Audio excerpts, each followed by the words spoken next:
अस्सलाम वालेकुम welcome to sauce kitchen इनकी நம்ம மீதமான சப்பாத்தி வச்சு ஒரு லட்டு பண்ண போறோம் இது ரொம்ப டேஸ்டா இருக்குங்க நமக்கு வேஸ்டும் ஆகாது இப்போ வாங்க நம்ம செய்ய ஆரம்பிச்சலாம் ஒரு 5 சப்பாத்தி எடுத்துர்க்கேன் நைட் செஞ்ச சப்பாத்தி கொஞ்சம் பாதாம் முந்திரி பருப்பு எடுத்துர்க்கேன் சக்கரை எடுத்துர்க்கேன் சக்கரைக்கு பதிலா நீங்க நாட்டு சக்கரை கூட எடுத்துக்கலாங்க நெய் தேவைப்படும் கொஞ்சம் ஏலக்காய் பொடி இது வந்து பாத்தீங்கன்னா டெசிகேட்டட் கோகனட்ங்க காஞ்ச தேங்காய் தான் கடைகளில் கிடைக்கும் இது இல்லைனா ஒன்றும் பிரச்சனையே இல்லைங்க நம்ம தேங்காய் இருக்குல்லையா அதை கூட நீங்கள் யூஸ் பண்ணிக்கலாம் நீங்கள் தேவை சின்னதாக துருவிட்டு அதை வந்து நீங்கள் ட்ரை ரோஸ்ட் பண்ணி கூட எடுத்துக்கலாங்க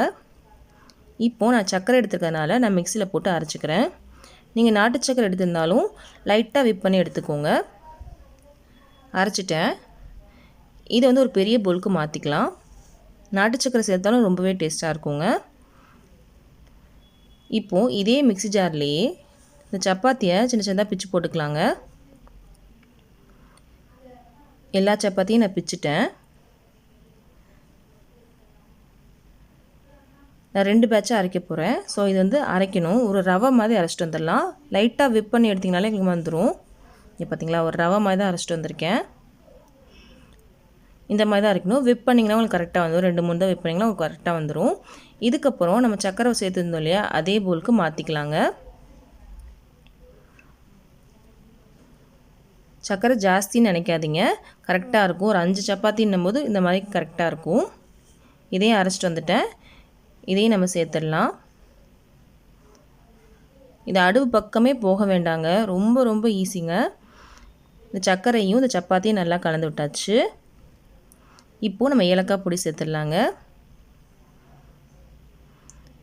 நீங்கள் ஸ்கூலுக்கு ஸ்நாக்ஸாக கூட கொடுத்து விடலாம்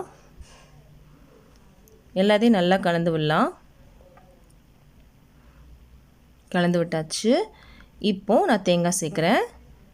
நீங்கள் ஃப்ரெஷ்ஷான தேங்காய் எடுத்தாலும் நல்லா தான் இருக்கும் அது ரொம்ப நாள் வைக்க முடியாது அவ்வளோதான் நீங்கள் ட்ரை ரோஸ்ட் பண்ணிவிட்டு கூட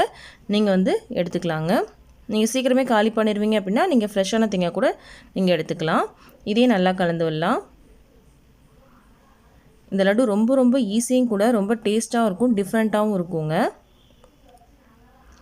நல்லா கலந்து விட்டாச்சு இப்போ பாருங்கள் இப்போ நெய் இருக்கு இல்லையா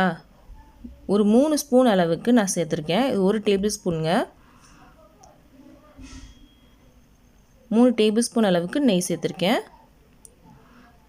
வேணும்னா இன்னொன்று சேர்த்துக்கலாம் இது முதல்ல நல்லா கலந்து விடலாம் ஒரு லட்டு பிடிக்கிற மாதிரி அளவுக்கு வரணும் அவ்வளோதான் நல்லா கலந்து விடணும் எல்லா இடத்துலையும் நெய் இருக்க மாதிரி நல்லா கலந்து விட்டுக்கோங்க இங்கே பாருங்கள் இப்போ பிடிச்சி பாருங்கள் லட்டு பிடிக்க வருதான்னு இப்போ எனக்கு பிடிக்க வருது இதுக்கப்புறம் நான் வந்து நெய் சேர்க்கலை உங்களுக்கு பிடிக்க வரலைன்னா இன்னும் கொஞ்சம் நெய் சேர்த்துக்கோங்க அவ்வளோதான் இதுதான் நெய்க்கு அளவு நான் சொல்லலை இப்போ நம்ம லட்டு பிடிச்சிக்கலாம் நான் பாதாம் முந்திரி பருப்பும் எடுத்துருந்தேன் இல்லையா அது மேலே டெக்கரேட் பண்ணுறதுக்காக வச்சுக்கிறேன் நீங்கள் வந்து சின்ன சின்னதாக கட் பண்ணி இதில் கூட சேர்த்துக்கலாங்க லட்டு பிடிச்சாச்சு பாருங்க ரொம்ப ஈஸியாக செஞ்சுட்டோம் கண்டிப்பாக இந்த வீடியோ எல்லாத்துக்கும் பிடிச்சிருக்கும் நம்புகிறேன் பிடிச்சிருந்துச்சு அப்படின்னா கண்டிப்பாக லைக் பண்ணுங்கள் ஷேர் பண்ணுங்கள் கமெண்ட் பண்ணுங்கள் மறக்காமல் நம்ம சேனலை சப்ஸ்கிரைப் பண்ணிக்கோங்க பக்கத்தில் இருக்க பெல் பட்டனையும் கிளிக் பண்ணிக்கோங்க அப்போ தான் நான் ஒரு வீடியோ போட்டோன்னே உங்களுக்கு ஒரு நோட்டிஃபிகேஷன் என் வீடியோ நீங்கள் மிஸ் பண்ணாமல் பார்க்கலாம்